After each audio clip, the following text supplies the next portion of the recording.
आज वह माँ रुदन करती है कि कोई तो हो जो कहे कि माँ मैंने आपके लिए जन्म लिया है, मैं आपके लिए आया हूँ। कोई तो हो जो कहे कि माँ मैं आपकी रक्षा करूँगा। कोई तो हो जो कहेगी माँ तन समर्पित मन समर्पित और यह जीवन समर्पित। चाहती हूँ देश की माटी तुझे कुछ और दूं, आन अर्पित मान अर्पित और यह जीवन समर्पित। तन समर्पित मन समर्पित रक्त का कण कण समर्पित। गौ माँ की सेवा हमको सर्वस्व देने वाली है। मानव का उत्थान, मानव का उत्कर्ष गौ माँ की सेवा से वर्चस्व बढ़ता है। कहा कि धुंधली के घर धुंधकारी जैसा बालक जन्मा, तो आखिर क्यों?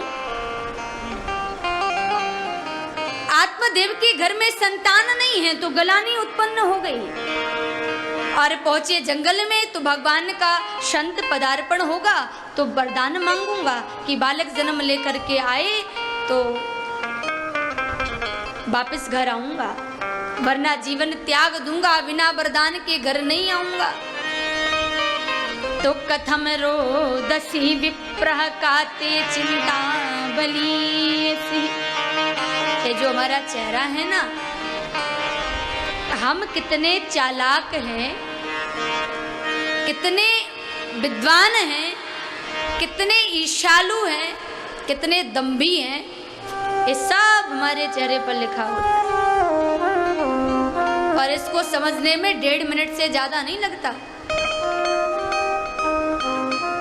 भगवान श्री संत ने देखा कि आत्मदेव के चेहरे पर ये चिंता की रेखाएं, क्या बात है, क्यों चिंता में मग्न हो?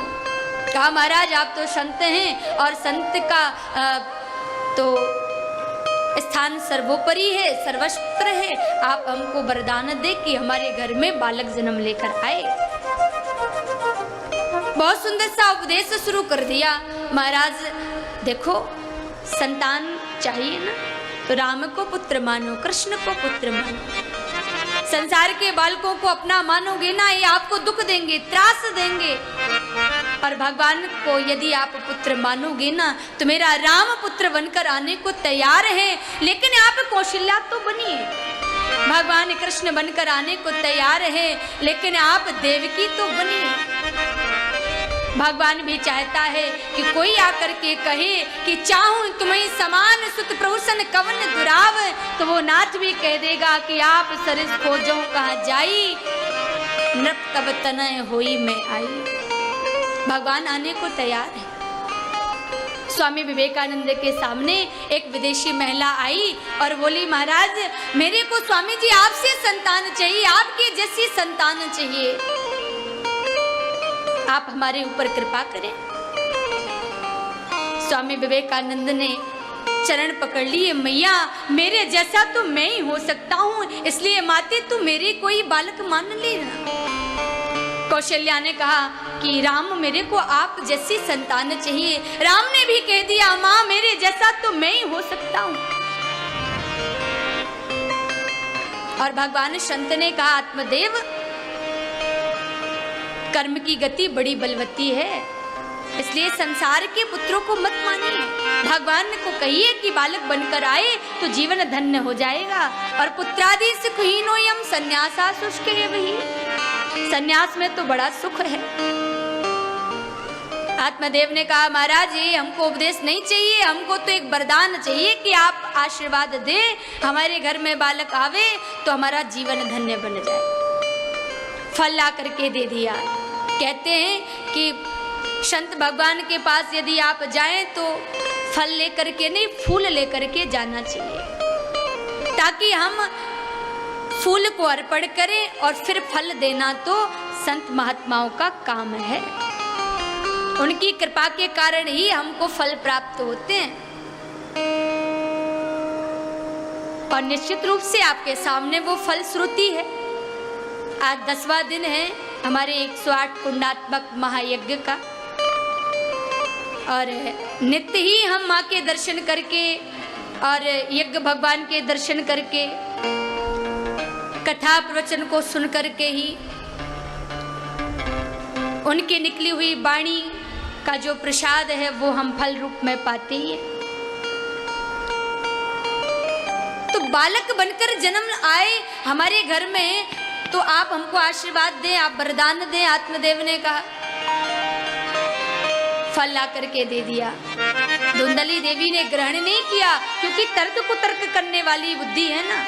सहेली के पास जाकर के बोला, बहन ये फल है, और जिनके घर में खाने वाले हैं उनके घर में भोजन नहीं, जिनके घर भोजन है उनके घर खाने वाले नहीं। तो और मैंने सुना है श्री सुखदेव भगवान 12 वर्ष तक माता के गर्भ में रहे, और ऐसे गर्भ ठहर गया तो महाराज कल्याण हो जाएगा।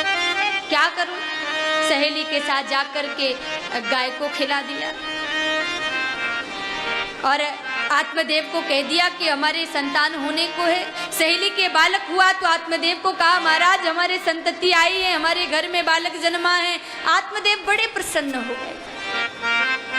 सोचते हैं कि मेरा नाम है आत्मदेव, बालक का नाम रखूंगा परमात्मा देव, नाम रखूंगा अपने से मिलता जुलता। तो जिस बालक ने जन्म लिया ना, धुंधली बोली, जब सहेली के साथ आई अपने आत्मदेव को कहा कि महाराज हमारे बालक हुआ, संतान हुआ। आत्मदेव बड़े प्रसन्न हो गए। गाय ने भी कुछ महीनों बाद में एक सुंदर सा बालक जन्मा, पूरा शरीर मानव जैसा, कान बड़े बड़े गाय के जैसे, और जाकर के कहा कि आत्मदेव ने इसका नाम परमात्मा देव होगा। धुंधली ने कहा, बिल्कुल नहीं होगा, मेरा नाम है धुंधली, मेरे बालक का नाम होगा धुंधकारी। तो यथा नाम तथा गुण, जैसा बालक का नाम रखेंगे वैसे ही ना गुण आएंगे उसके अंदर। या फिर माँ उसको सहेजे संस्कारों में।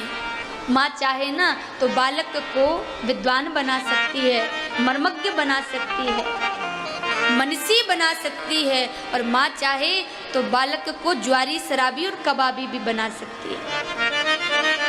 फांसी पर झूल रहा था चोर बन करके लाल, और माँ से अंतिम इच्छा रखी मिलने की, तो जज साहब ने माँ को सामने खड़ा कर दिया। और जैसे ही वह चोर था, चोरी करते करते बड़ी बड़ी चोरियां की, मर्डर भी किए, और जब अंत में मृत्यु को प्राप्त होने लगा, फांसी पर झूलने लगा, तो आकांक्षा तो व्यक्त करेगा। अंतिम इच्छा क्या है? कहा कि माँ से मिलना चाहता हूँ।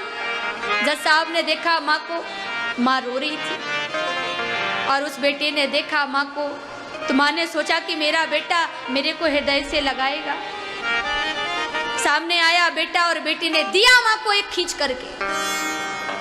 तो सब एकदम चौंक गए कि ये कैसा बेटा है। हर पुत्र तो अपनी माँ का सम्मान करता है, माँ को प्रणाम करता है, अंतिम इच्छा में हृदय से लगाता, और अंतिम इच्छा में मृत्यु को प्राप्त होते समय ये बालक अपनी माँ को मार रहा है। बेटे ने कहा, जज साहब जानते हो मैं अपनी माँ को क्यों मार रहा हूँ? बचपन में यदि मैंने छोटी छोटी सी चोरियां जब की थी ना, विद्यालय में कभी रबड़ को चुराया, कभी कटर को चुराया, उस समय मेरी माँ हमको रोक देती ना, तो हमारी हिम्मत नहीं थी बड़ी चोरियां करने की। और जब मैंने और बड़ी चोरी की ना, तो आज मैं इस दशा में खड़ा हूँ। इसकी जो यदि करता है ना, तो ये मेरी माँ है, इसलिए इस माँ को मैं मार रहा हूँ। इसका श्रेय माँ को जाता है।